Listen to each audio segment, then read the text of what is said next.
Filipenses, capítulo de número 2, versículos de 25 a 30. Quando a palavra do nosso Deus nos diz assim, amém? Todos acharam? Diz assim: julguei, todavia, necessário mandar até vós Epafrodito, por um lado meu irmão, cooperador e companheiro de lutas, e por outro, vosso mensageiro e vosso auxiliar nas minhas necessidades. Visto que ele tinha saudade de todos vós, e estava angustiado, porque o vistes que adoeceu. Com efeito, adoeceu mortalmente. Deus, porém, se compadeceu dele, e não somente dele, mas também de mim, para que eu não tivesse tristeza sobre tristeza. Por isso, tanto mais me apresso em mandá-lo, para que, vendo-o novamente, vos alegreis, e eu tenha menos tristeza. Recebei-o, pois, no Senhor, com toda alegria, e honrai sempre a homens como esse, visto que, por causa da obra de Cristo, chegou ele às portas da morte, e se dispôs a dar a própria vida, para suprir a vossa carência de socorro para comigo. Senhor Deus e Pai Celestial, nós queremos te agradecer, ó Deus, pela tua palavra, pela oportunidade que temos agora, Pai, de explaná-la. Queremos rogar a Ti que o Teu Espírito Santo venha atuar, ó Deus, de maneira muito clara, Deus, em nossas mentes e também em nosso coração, para que a Tua palavra seja compreendida e que ela produza em nós, Pai, vida e encorajamento. Obrigado, Senhor Deus, por tudo. Nós te rogamos assim e desde já te agradecemos, porque te oramos em um nome santo daquele que vive e que reinará por todo sempre, o Senhor Jesus Cristo. Amém. Meus irmãos, nesta manhã, o título da mensagem é Epafrodito, companheiro de lutas. Epafrodito, companheiro de lutas, é o título da nossa mensagem. Você deve lembrar que o apóstolo Paulo, em primeiro lugar, ele apresenta Jesus Cristo como modelo de abnegação, de amor, de humildade. Depois ele também fala sobre ele como um modelo também de alguém extremamente humilde, abnegado. Depois, Paulo fala a respeito de Timóteo, foi o que nós pregamos no último domingo pela manhã. Ele apresenta Timóteo como também um grande modelo de humildade, de entrega, e seria Timóteo aquele a ser enviado à igreja de Filipos. Mas na manhã de hoje, nós estamos vendo à nossa frente mais um personagem que Paulo apresenta como um modelo de abnegação, um modelo de amor, um modelo de humildade. Esse homem tem um nome, o seu nome é Epafrodito. E é interessante, curioso e até engraçado que todos os pastores, quando pregam esse texto, geralmente eles fazem uma brincadeira. Eles dizem assim: está aí um nome que você não deveria dar a seu filho, ou talvez um nome que você não tivesse coragem de fazê-lo, porque é um nome extremamente estranho e esquisito para todos nós. Mas o significado deste nome é maravilhoso. Epafrodito significa alguém encantador, significa também alguém que é agradável, alguém que é amável. E o que é interessante dizer é que o nome de Epafrodito tem tudo a ver com a sua própria pessoa. Por quê? Porque Epafrodito foi alguém que se preocupou primeiramente com o apóstolo Paulo.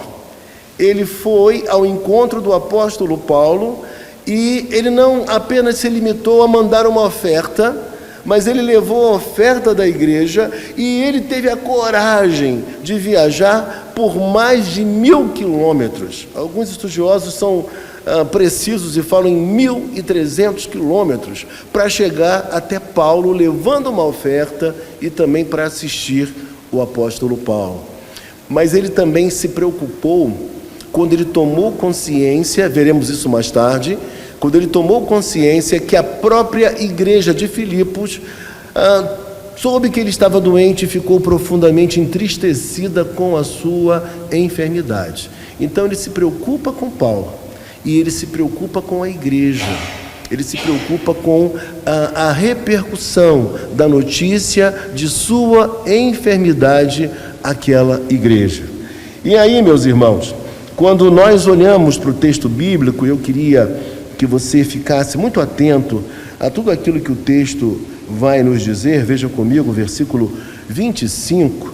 O texto nos diz: julguei todavia necessário mandar até vós Epafrodito, por um lado meu irmão, cooperador e companheiro de lutas, por outro vosso mensageiro e vosso auxiliar nas minhas necessidades. Algumas coisas importantes que esse versículo apresenta para nós. Em primeiro lugar, Paulo o chama de meu irmão.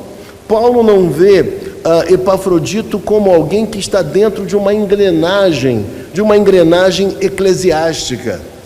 Ele não tem uma relação com as pessoas, uma relação profissional.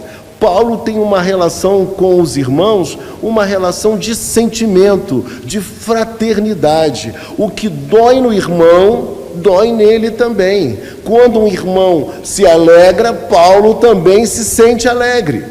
E aí, meus irmãos, é interessante dizer que Paulo não fala irmão apenas. Paulo usa a expressão meu irmão. Ou seja, tamanha a proximidade, o sentimento, o valor que Paulo atribuía à relação, à amizade, o companheirismo, à fraternidade dele com Epafrodito. Uma outra coisa importante dizer é o seguinte: somente aquele que é nosso irmão estará presente nos momentos mais difíceis da nossa vida. Somente aquele que tem uma ligação profunda conosco de verdade é que vai estar conosco na hora em que a coisa aperta, em que a situação fica difícil. Você sabe disso. Você já deve ter vivido alguma experiência, deve ter presenciado alguma cena, algum momento em que muitas pessoas se afastam de nós quando o momento é um momento adverso. E nessas horas parece que há um teste para você verificar quem são os verdadeiros amigos, quem são os verdadeiros irmãos. É isso que Paulo está querendo expressar aqui. A relação dele com Epafrodito era uma relação de intimidade, de amor, uma relação fraterna. E Paulo, ele não para por aí. Além de chamá-lo de meu irmão, Paulo fala que ele é cooperador. Isso significa dizer que Paulo está reconhecendo que, embora ele seja o grande nome, Paulo seja o fundador de igrejas, Paulo seja aquele que escreveu 13 epístolas do Novo Testamento, Paulo é o cara, Paulo é o grande líder, mas Paulo não se vê desta forma. Paulo, ele entende que, embora Deus o tenha chamado com uma vocação sublime, Paulo entende que ele precisava de cooperadores. Paulo entende que a obra de Deus, ela nunca será feita apenas por uma única pessoa. É necessário cooperação. E Paulo entende que Epafrodito deu provas cabais, que ele era, acima de tudo, um cooperador. Era alguém que trabalhava e que não tinha a menor dificuldade em trabalhar em equipe. Existem pessoas que trabalham, mas elas trabalham solitárias. Existem pessoas que trabalham, mas elas não conseguem trabalhar em grupo.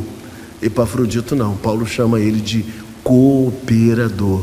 Era alguém que trabalhava em conjunto com outras pessoas. Isso é para nós muito importante, porque a igreja é um corpo. Nenhuma pessoa dentro da igreja tem todos os dons, todas as potencialidades, todas as capacidades. Nós precisamos uns dos outros para que a obra de Deus vá bem. E aí, o apóstolo Paulo vai dizer uma outra coisa muito significativa a respeito de Epafrodito. Ele chama Epafrodito de meu companheiro de lutas. Epafrodito era seu companheiro de lutas. E eu pergunto a você nesta manhã, você tem um companheiro de lutas?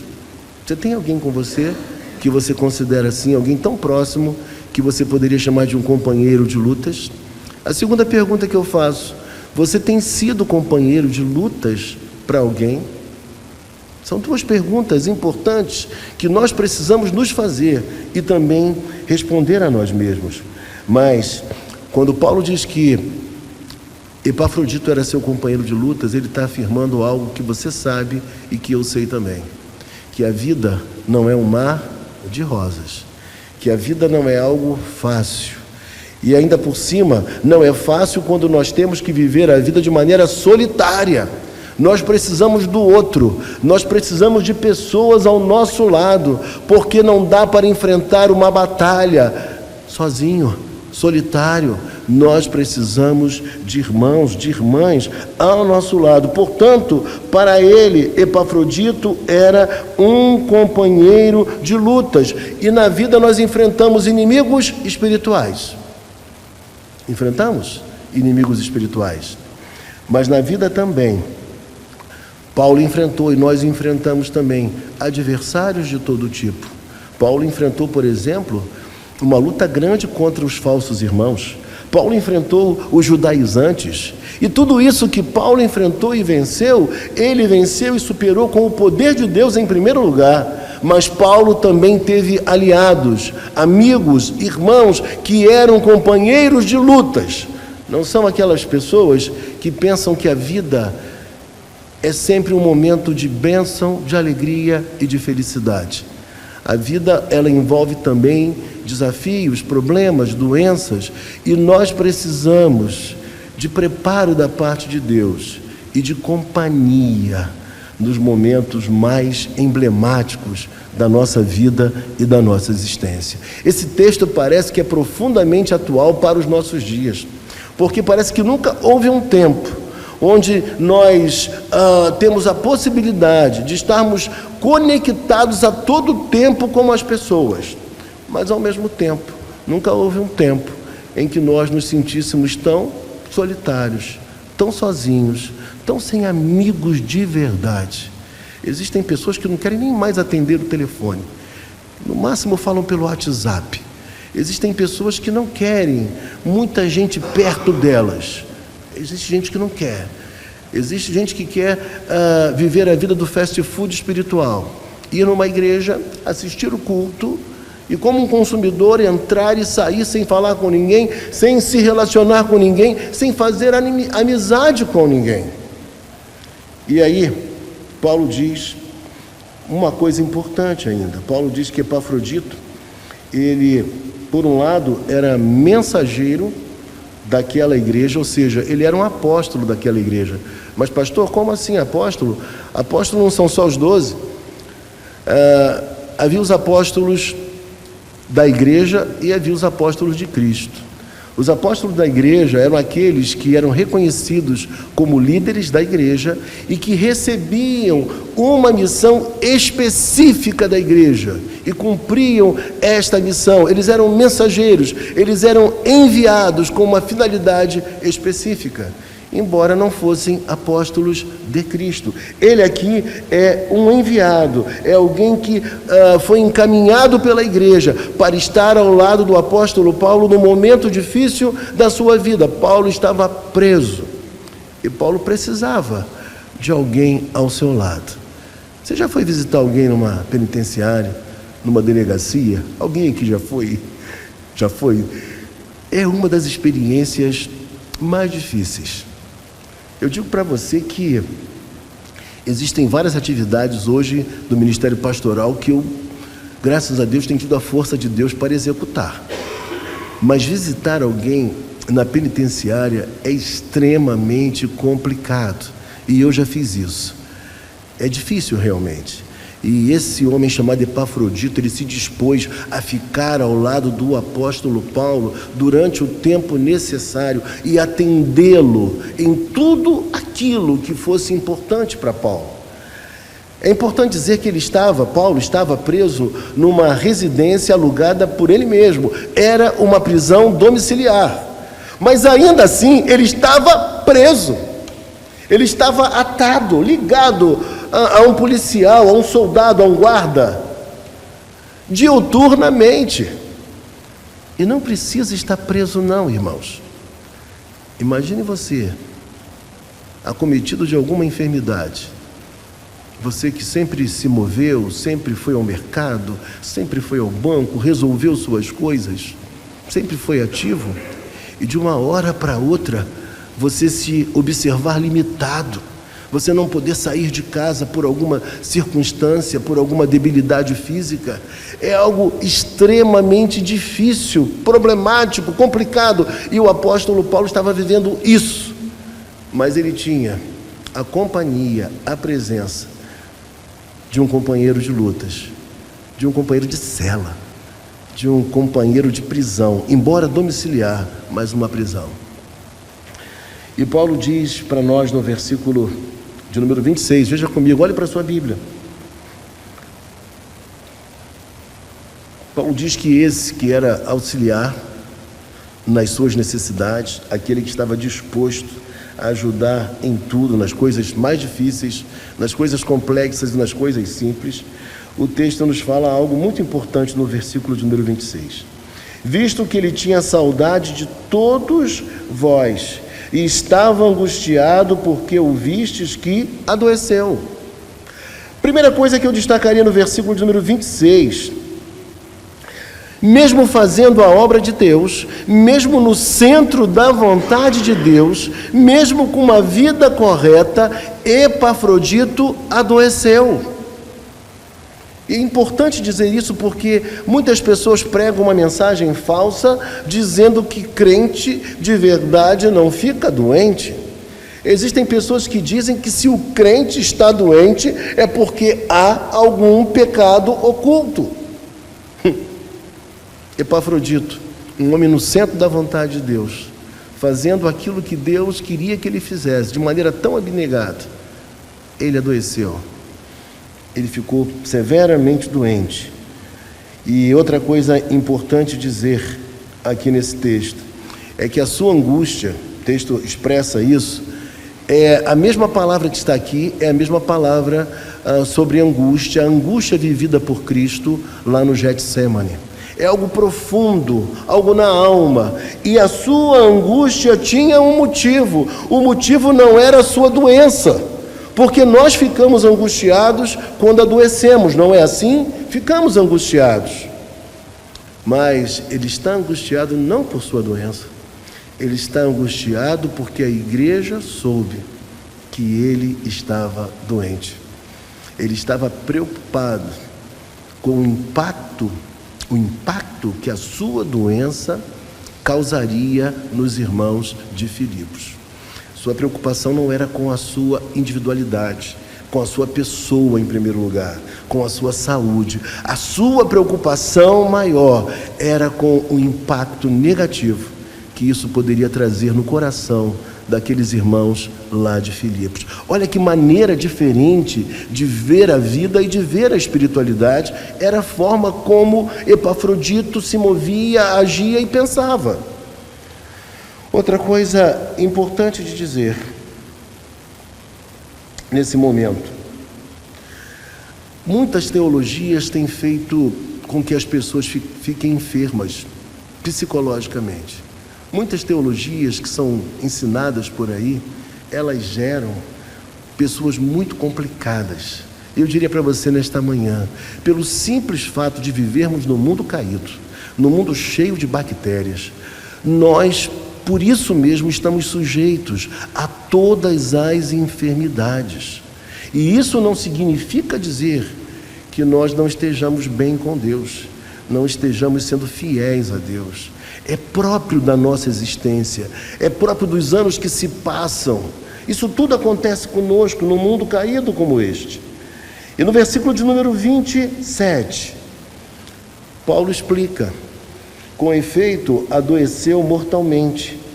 Deus, porém, se compadeceu dele. Versículo 27. Primeira coisa que eu destacaria aqui: Paulo não diz que foi Satanás quem colocou a doença em Epafrodito. Não era a visão de Paulo, mas é a visão de muita gente hoje. Paulo não diz isso de forma alguma. Mas, por outro lado, Paulo diz que quando Epafrodito foi curado, ele foi curado por um motivo, porque Deus agiu, Deus atuou, Deus teve misericórdia de ambos. E é assim que acontece. Quando nós somos curados, seja diretamente por Deus, ou seja através dos médicos, é Deus tendo compaixão de você, é Deus tendo misericórdia de mim, é Deus fazendo com que a nossa saúde seja restabelecida.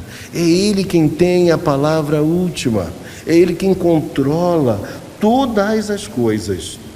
E aí outra coisa importante dizer ele diz: Deus, porém, se compadeceu dele, e não somente dele, mas também de mim, para que eu não tivesse tristeza sobre tristeza. Tristeza por quê? Ele estava cerceado em sua liberdade, ele não tinha agora a condição de fazer a obra como ele gostaria, estava preso. É o primeiro motivo, mas aqui nos apresenta algo também a se pensar. Você está preso, e ainda por cima, aquele que vem te ajudar acaba morrendo. Gente, como dizem no Brasil, eu estou com alguma coisa comigo. Como pode? Eu já estou preso, e para piorar a situação, aquele que vem me ajudar adoece e morre. Tristeza sobre tristeza. Aquilo que já estava difícil e ruim ficou ainda, ou ficaria ainda pior. Mas o texto nos fala que Deus teve misericórdia dele, para que ele não ficasse sobremodo entristecido. E aí, meus irmãos, quando chega no versículo de número 28, diz assim: por isso, tanto mais me apresso em mandá-lo, para que, vendo-o novamente, vos alegreis, e eu tenha menos tristeza. Paulo aqui nos dá algumas lições muito importantes. Paulo, ele mesmo sofrendo, ele mesmo numa situação difícil, Paulo é capaz de ser abnegado, de deslocar o olhar sobre suas necessidades e pensar no irmão Epafrodito, e pensar naquela igreja, e percebendo o quão maravilhoso e benéfico seria a volta dele para lá. Paulo o encaminha, Paulo o manda de volta para Filipos. Isso é interessante da gente pensar. E o motivo disso tudo é porque Paulo queria ver aqueles irmãos alegres. Paulo queria ver a felicidade devolvida ao coração daqueles irmãos que estavam preocupados, estavam entristecidos pela ausência de Epafrodito. É a mesma tristeza que a gente sente, embora morando perto de irmãos queridos que estão doentes, quando a gente olha para a igreja e sabe que eles não estão aqui porque estão enfermos, porque não podem vir ao culto por uma enfermidade ou outra. Isso é algo que machuca o nosso coração. A gente gostaria muito que eles pudessem estar conosco. E às vezes eu vejo pessoas que, por motivos tão bobos, deixam de vir à igreja. Não porque hoje está chuviscando, não porque hoje aconteceu isso assim, porque hoje aconteceu outra coisa, porque houve uma manifestação não sei aonde. E eu fico vendo que existem pessoas que dariam tudo para estar neste lugar, junto com outros irmãos, para adorar a Deus com muita alegria, como sempre fizeram durante toda a vida. E aí, meus irmãos, o texto nos fala dessa maneira. Ele diz que envia aquele irmão para que eles pudessem ter alegria. Eu pergunto a você uma coisa, nesta manhã. Essa história de Epafrodito, por certo, toca no seu coração, como sempre que eu a leio e prego, toca no meu coração também. E aí eu pergunto a você, esse texto que foi tão maravilhosamente escrito por Paulo, esse texto que tanto toca ao nosso coração ainda hoje, ele é um texto que mostra que Epafrodito foi bênção para Paulo. Esse texto também nos abençoa hoje, então Epafrodito também é bênção para nós hoje. Mas eu faço uma pergunta a você neste momento, e essa pergunta eu também fiz a mim mesmo. Você tem sido bênção para alguém? Você tem abençoado alguém? Sua presença tem sido importante e significativa para pessoas? Você tem sido como Epafrodito para alguma pessoa amiga, querida ou até mesmo um familiar? Você tem sido bênção? Porque Epafrodito, apesar de toda a sua história, do seu drama, da sua enfermidade, Epafrodito, ele foi bênção para Paulo. Ele era bênção na sua igreja. E ele é bênção para nós ainda hoje, porque serve como modelo de humildade, de abnegação, modelo de espiritualidade a ser seguido. E aí, quando a gente se volta para o texto mais uma vez, a gente observa no versículo de número 29, o texto nos diz assim: recebei-o, pois, no Senhor com toda a alegria e honrai sempre a homens como esse. Primeira coisa que eu digo a vocês é o seguinte: Paulo diz que aquele homem deveria ser honrado. E por que Paulo diz isso, irmãos? Paulo era um homem extremamente inteligente, além de movido pelo Espírito Santo. Paulo percebia claramente que, por um lado, Epafrodito poderia estar tendo o seguinte sentimento: me enviaram para uma missão e eu fiquei doente. Eu não fui capaz de cumprir a missão que a igreja me deu da parte de Deus para que eu cumprisse. Ou seja, Paulo sabia que aquele irmão poderia estar vivendo um sentimento de frustração por não ter completado aquilo que era a sua função, a sua atribuição, a sua missão naquele momento. Mas Paulo também, na sua inteligência de líder, Paulo percebe uma outra coisa importante. Não sei se você consegue enxergar isso aqui. Paulo está pensando assim: é capaz que esse irmão, por ter voltado antes do tempo previsto, não ter cumprido aquilo que ele deveria ter cumprido, é capaz que quando ele chegar lá na igreja, e a igreja é composta de pessoas, e as pessoas são falhas, as pessoas que compõem as igrejas falam bobagem, sim. E uma das coisas que poderiam dizer seria, por exemplo, enviamos a pessoa errada. Ele foi, mas não conseguiu fazer o que deveria ter feito. Ou seja, talvez um sentimento desse pudesse brotar no coração da igreja.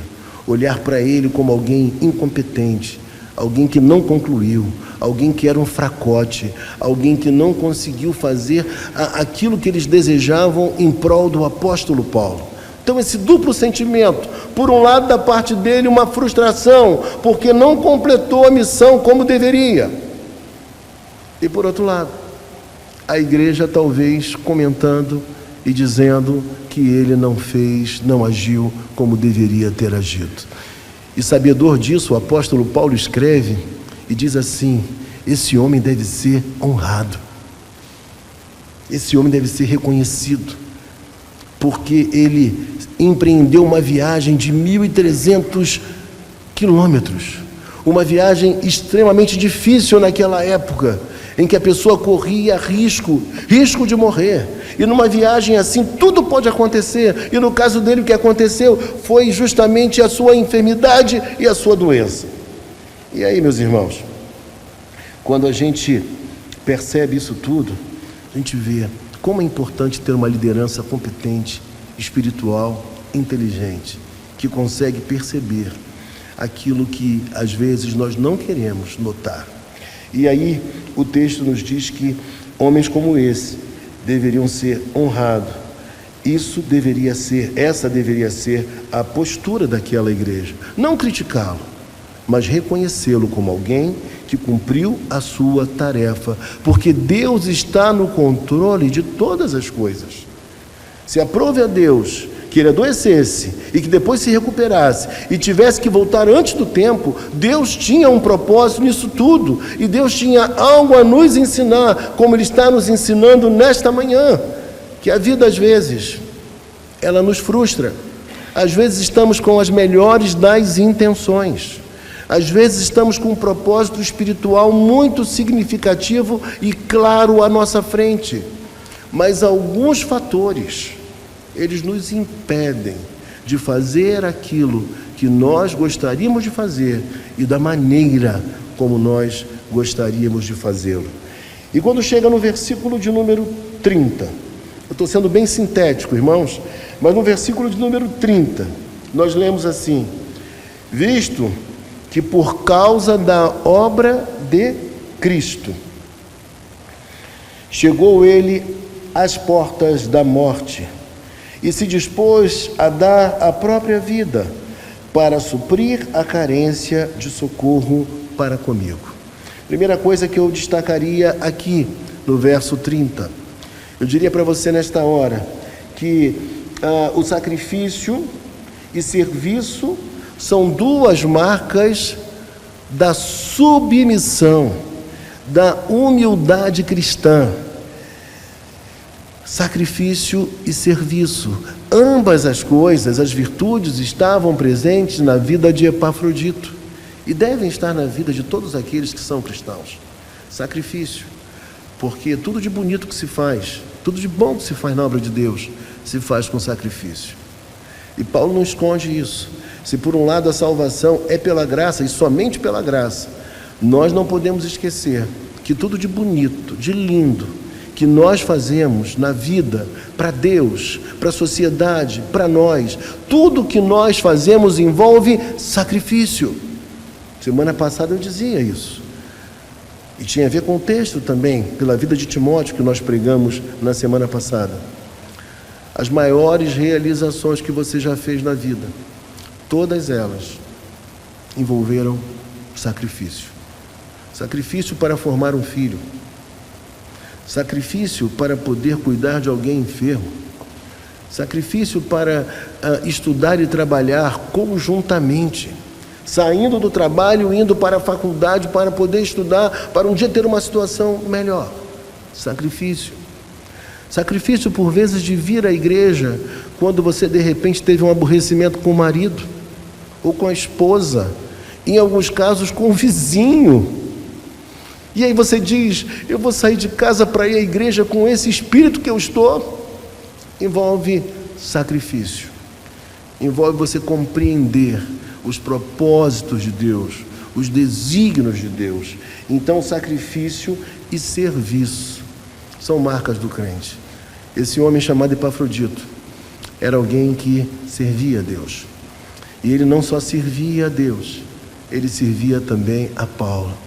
Ele estava ali para fazer coisas complexas, mas ele também estava ali para fazer os serviços mais insignificantes que fossem. Porque quando nós somos chamados por Deus, nada é pequeno demais na obra de Deus. Tudo tem o seu valor e tem a sua importância e o seu significado. E glorifica a Deus por isso. E aí, meus irmãos, outra coisa importante destacar no versículo 30. Quando nós vemos que o texto diz, dispôs a dar a própria vida. A relação de Epafrodito com Deus, com Cristo, com Paulo, era uma relação de extrema entrega. Ele estava disposto a entregar a própria vida. Se isso fosse feito para a glória, para a honra e para o louvor do nome de Jesus Cristo. Ele não era apenas o portador da igreja, levando uma oferta ao apóstolo Paulo. Ele não era apenas o portador da oferta da igreja ao apóstolo Paulo, irmãos. Mas como dizia um querido presbítero meu, quando ele via alguém na igreja que se dedicava profundamente à obra, sabe o que ele dizia? Ele dizia que aquela pessoa era a própria oferta lançada dentro do gasofilácio. Eu morria de rir com ele com isso, porque ele dizia, não é só oferta, não é só o dinheiro, mas parece que a própria vida daquele irmão, daquela irmã, parece que foram alçados também ali no gasofilácio. Ele está inteiro na obra, é ele por completo. Epafrodito me fez lembrar esse presbítero. e essa passagem na qual ele falou isso para mim em uma ocasião. Epafrodito era alguém que estava completamente entregue. Ele era a própria oferta. Sua vida não era mais sua vida pertencia a Deus, sua vida estava completamente entregue à obra de Deus.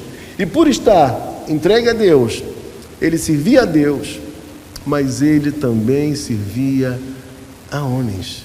Ele servia ao apóstolo Paulo.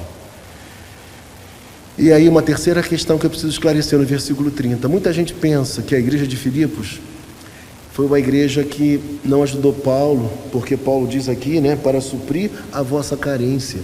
Aí alguém pensa, e pode pensar ainda hoje, essa igreja não estava ajudando o apóstolo Paulo. Não, muito pelo contrário, era uma igreja amiga, que sempre esteve ao lado dele, mandando oferta, ajudando. Era uma igreja missionária, era uma ótima igreja. Embora não fosse perfeita, como nenhuma igreja é perfeita. Mas, talvez o motivo de Paulo escrever isso aqui é porque eles estavam a aproximadamente 1.300 quilômetros de distância. O que significar dizer que eles não tinham uma proximidade geográfica de Paulo para assisti-lo mais presentemente, constantemente.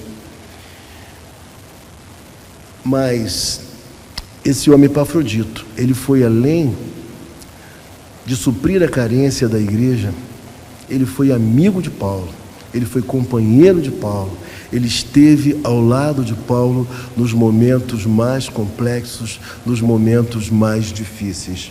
Portanto, é por isso que ele diz, para suprir a vossa carência de socorro para comigo. Eu queria neste momento convidar você a uma oração, que nós pudéssemos fazer algumas perguntas a nós mesmos. A nossa relação com Deus, ela é tão profunda, tão íntima, a ponto de nós estarmos dispostos a dar a nossa vida por Ele? É a primeira pergunta. A segunda pergunta que eu faria: você tem se disposto a ser Epafrodito para alguém? E se não tem feito isso, o que está faltando para que você o faça? E eu poderia dizer para você, para ficar mais claro, você tem sido bênção para alguém? Se você hoje fechasse os seus olhos, se Deus hoje te levasse, será que alguém sentiria a sua falta? Será que alguém diria de verdade, de coração, que grande perda nós tivemos? Que grande falta nos fará? Será? É mais uma pergunta que esse texto me leva a fazer a mim e a vocês também. Esse texto me leva a pensar também sobre um terceiro aspecto e uma terceira pergunta. Você tem reconhecido uma carência e uma necessidade de ter alguém contigo do seu lado? Um companheiro de lutas, um amigo presente, um cooperador, alguém disposto a te ajudar nas horas mais difíceis e mais complexas? Você tem alguém assim com você?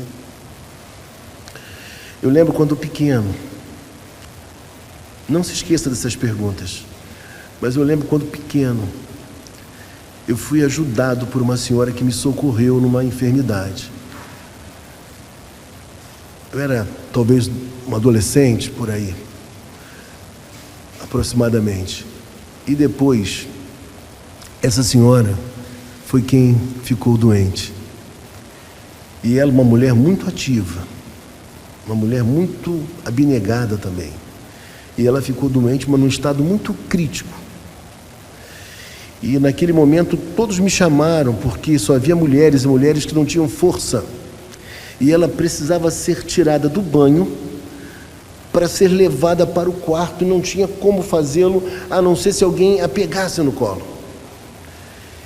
E naquele momento eu era o único homem, o único jovem com alguma força para fazer isso. Entrei naquele banheiro, peguei aquela senhora de maneira muito carinhosa e respeitosa, porque ela havia cuidado de mim também. E ela meio constrangida pela situação, eu levei ela para o seu quarto, a coloquei sobre a cama para que os cuidados fossem dados até que o médico viesse, até que se resolvesse a questão. E naquele momento eu pude perceber que a vida é assim. Um dia é alguém que te ajuda, é alguém que te socorre. Há um dia em que alguém é para você Epafrodito, mas chegará também um dia que você será Epafrodito para alguém e vice-versa. Por isso esse texto me convida a viver uma espiritualidade que seja profundamente sensível. Paulo usa expressões como meu irmão. Paulo usa a expressão como que saudade. Paulo usa expressões bem do coração. Essa é a espiritualidade do apóstolo Paulo, algo que desemboca na vida, na prática, no cotidiano de cada um de nós. Eu quero aprender cada vez mais com Deus, através dessas páginas tão lindas da Bíblia Sagrada e de personagens que não são tão conhecidos, mas que demonstram para nós que vale a pena, que é uma bênção poder servir a Deus e ser também um instrumento da parte dele para abençoar vidas, para ajudar pessoas e para viver a nossa espiritualidade na mais plena autenticidade. Vamos orar neste momento, vamos pedir a Deus que Deus nos ajude para que sejamos, de fato, bênçãos uns para os outros, que tenhamos uma proximidade de Deus tão grande que nos leve a viver a nossa vida, até mesmo colocando a nossa existência em risco, se assim for necessário. Senhor Deus e Pai, queremos te agradecer por esta manhã, queremos te agradecer, ó Deus, pela tua palavra, por tudo aquilo que o Senhor comunicou ao coração de cada um de nós, porque essa mesma palavra ela tem o poder, porque a tua palavra, de comunicar a cada coração, de levar a cada coração a pensar, a refletir de uma maneira talvez diferente.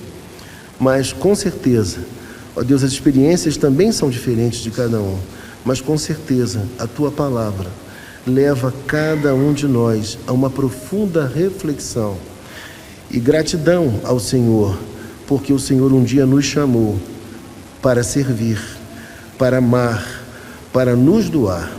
Pai, eu te peço ainda, Senhor, por aqueles irmãos que estarão hoje fazendo o Enem, que o Senhor também venha abençoá-los, Pai, venha protegê-los, guardá-los, dando paz, dando segurança, dando tranquilidade, Pai, que nem o nervosismo os atrapalhe e que eles possam ter um resultado que seja de fato proveitoso, até porque muitos estudaram, Pai.